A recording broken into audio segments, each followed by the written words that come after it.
Hi there and welcome back to my channel.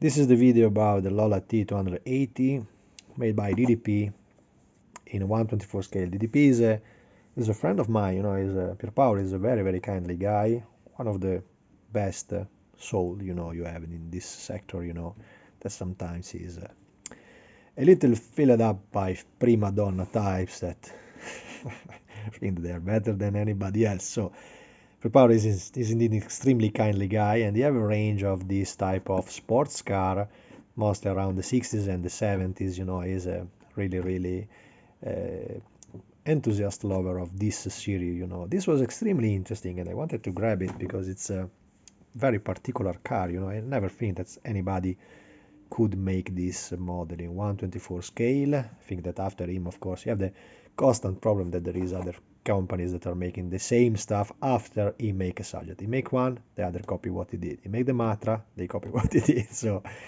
the model is extremely interesting, as this was the cheese car, the famous cheese car in yellow with part of the Emmental around, Emmental, Switzerland, and it's the number 7 car. Why I say this? Because this is indeed connected to one of the worst tragedy happened ever in motorsport, because this is the happy version, the number 7, and it is correct. Also, Pierpaolo told me clearly to me in the beginning, that he just wanted to do the number 7, because in reality there was the number 8, the tragical number 8, that for me is indeed the Lola 280. Car number 8 was the car driven by Joe Bonnier, Swedish hero from Grand Prix Legend. Everybody that played the sim Grand Prix Legend know who Joe Bonnier was. A super Swede pilot before Ronnie Peterson, that was driving the car number 8. He tragically died, even in, you see, the car is exactly the same, but in proposing, he probably was right. He said that when I make a model, I never want to make the car of the tragedy, And the number 8 was the car of the tragedy, because it happened that this little monster, very cool car, very little, now we see how it looks, was a car driven by Joe Bonnier that crashed in the rear hatch of a Daytona driven by a gentleman driver, and the car fly up in the old Le Mans. Le Mans 72 was before the Porsche variant, so they had the straight where you have really to, if you have 1000 horsepower, you push to the limit 1000 horsepower, So Joe Bonnier die instantly in the crash. The car flip over the trees, took fire and exploded, and done. That was the end. Joe Bonnier was study the story about the pilot. If you are here looking at this video, probably you already know the story, the personal story of Joe Bonnier for me, and even more being a Swedish pilot. I love Sweden, I love the Nordic countries, so when there are Norwegians, but Norwegian has much more the tradition of the rally driver. There is generations of rally driver. If you see Norway, you understand also why, for the condition of the roads that they have, for the condition of the weather that they have, why there is so many, like Finland, in the same condition is the same with Finland, So the Nordic country, even if they say the real Scandinavia should be Norway, Sweden, and Denmark, I consider anyway also Finland part of what I consider my Nordic country. So the scenery is exactly the same. The same for Russians, for the part of Russia. So this land of forest, extreme condition, very strange light, So it was an incredibly loss. To Joe Bonnier was. You have to read the story about him. There is a lot of books. There is still not, I think, a proper documentary. I've seen an incredibly nicely done documentary about Bruce McLaren. That is really something that make you cry. Bruce McLaren and Joe Seifert. Life Fast Die Young, and there is also many about the Italians. So there is they all had an incredible history. So I wanted to make. The Joe Bonnier car, the number 8. So I already committed the number 8 of this Lola 280. What is surprising in this model, it is that as soon as you open the box, you say, okay, this is the deca, this is the model. Where is the car? Where is the car? This is in 124 scale.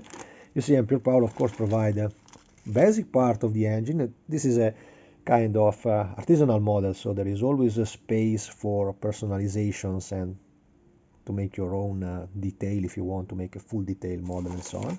Then you start to look at the wheel and you say, okay, for the real wheel, we are nearly there. They look like the sport car rear, but they are very, very little. I don't know if they were the 13-inch rims or something like that. He provided metal rims that you can polish it and make it ordinary metal. You have to study carefully the picture, because I was just talking to a guy that committed to me a work over a Formula 1 car recently, and we were nearly discussing about the level of the detail that some models apply over the model. So when you make them completely glossy, you make them for a modelistic point of view, but in the reality the car was absolutely not so glossy like we used to do on all our models. I remember that I made the Dino 206S in 124 scale, and the same for the P4 Spider that I didn't. A lot of people honestly blamed me because I made it too glossy, and they were not so glossy at all. But from a modeling point of view, you always want to do the model like a really toy car. So, and when you open the body to look at the dimension and the proportion of the Lola is this little tiny object, So think about this. The car is, I think, in 124 scale, we are, this is in the dimension of a Fiat Panda, to have an idea. Fiat Panda with a Cosworth DFV engine coming from Formula 1 cars, because they share the same engine. There is the drawing, there is a lot of documentation if you Google for the Lola T280, plus an incredibly skilled driver like Joe Bonnier was. The shape is taken. I think he made a good job here. Of course, you can improve details and so on. My example had a little bit issues on the smallest part, but knowing the guy that make these resin copies, I know that is absolutely normal, so it's absolutely no issues at all, no problem. What it is very, very cool in this model is that Paolo makes a very, very simple kit, but with all the parts that if you want to start for a very, very huge scratch build and details and so on, you have all the parts that you need. Because, for example, you also provide the Lola T280 was lit specifically for the rear part. That correctly here he didn't make it in resin. It is just completely open. We are in the direction of the Porsche 908 to have an idea, and they were very, very little car with the motor completely exposed, where you can see also the tube frames and so on. And part of this stuff cannot be made, like in ordinary stuff that in reality is a thin like a spaghetti, so you cannot make it in ordinary resin, So you provide basic of the mechanical, the basic of the exhaust, the basic part. Then you have to add by your own, plus quite nicely done photo etched set. I think this one is made from the common friend that is Miki, the designer of this one, Michele, from Sicily. I think it's him making this one, with all the rear hatch, all that side of the hatch there, that he told me, no, you please don't complain about that part. I think it's no problem at all, no issues at all in making the side. You'd have to take your time, but I don't see any particular problem. It looks quite precise to me, so it's not this issue. You see all the rear part, that is all the rear edge behind the wheels, that is the detail that you have to add behind the wheels. Plus, maybe this one I will not use, plus the seat belt stuff and so on. This one I don't like it so much, but the pedals, of course, that you can see, buckles. So there is a space for a very, very wide range of detail. I like it a lot, really, really. The cheese car was, that was because I have some friends that were car lovers already at the time, so they said that this was really named the cheese car because this yellow, in the beginning the livery was yellow with the red band over, but then it became really coming with the sponsor of the Emmental Switzerland, you see.